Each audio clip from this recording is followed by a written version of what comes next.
근데 마침 이 영화 족벌 두 신문 이야기가 나온 올해가 2020년, 그러니까 조선이랑 동아가 자사 대형 스피커들을 통해서 창간 100주년을 굉장히 자화자찬한 한 해였어요. 올 한 해가요. 네.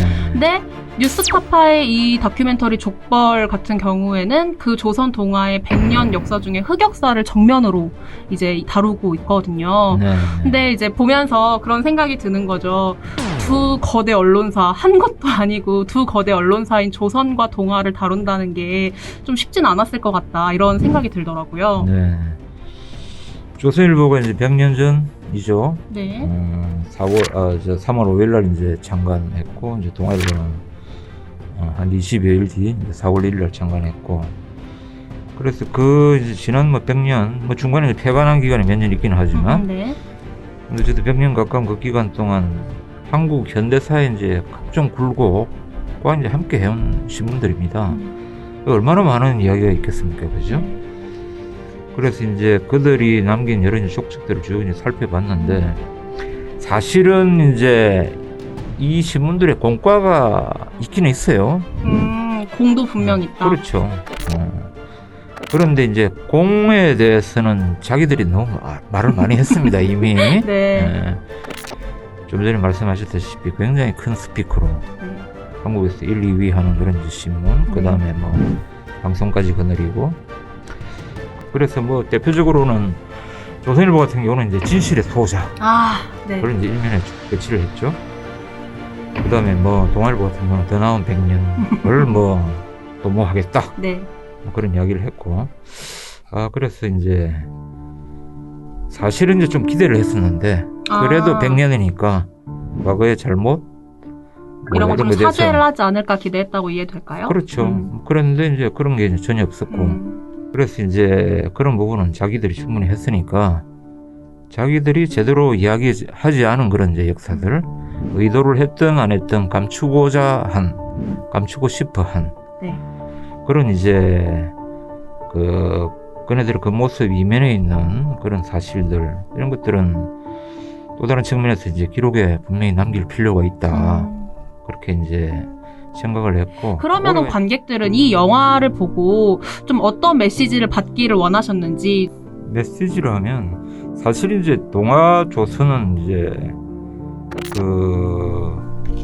어떤 이야기를 하려고 하는 그런 부분이 일종의 소재였습니다. 진짜 중요한 건 지금 이제 이 언론 상황이죠. 네.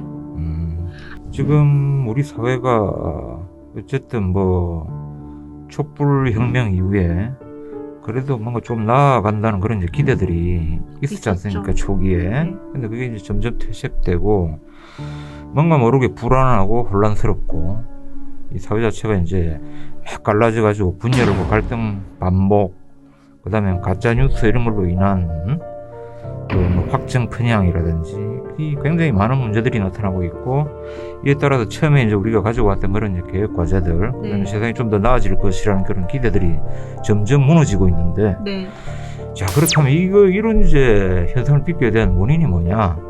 그렇게 이제 찾아 들어가다 보면 결국 언론이라는 문제에 봉착할 수밖에 없습니다.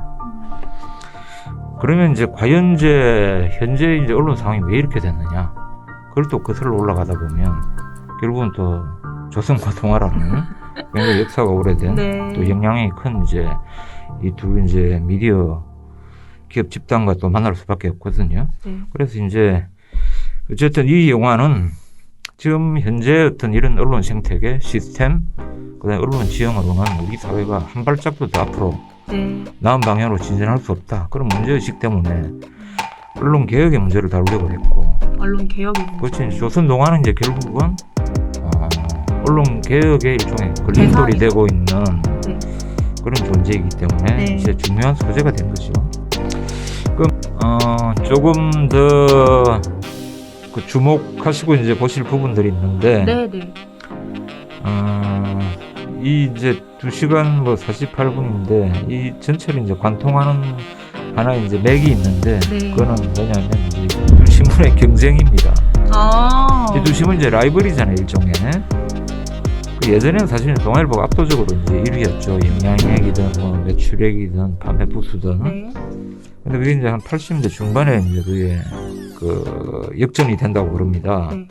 조선이 이제 1위로 이제 치고 올라가는데, 그 이제 뭐 여러 이제 언론학자들이나 뭐 이런 분들 분석한 결과는 조선일보가 이제 신군부 공공 정권과의 이제 결탁, 그거로 인한 반대 거부 뭐 이런 것 때문에 이제 뭐 소위 말하는 자칭 1등 신문이 되어가는 이제 과정인데, 근데 어쨌든 이제 그런 주 과정들을 거치면서 두 신문이 이제 여러 분야에서 경쟁을 하는데, 저는 이제 그걸 뭐 일종의 이게 긴 이제 올림픽이다. 네. 그럼 그 과정 동안에 여러 종목에서 이 두 신문이 이제 수위 다툼을 합니다. 네. 그렇죠?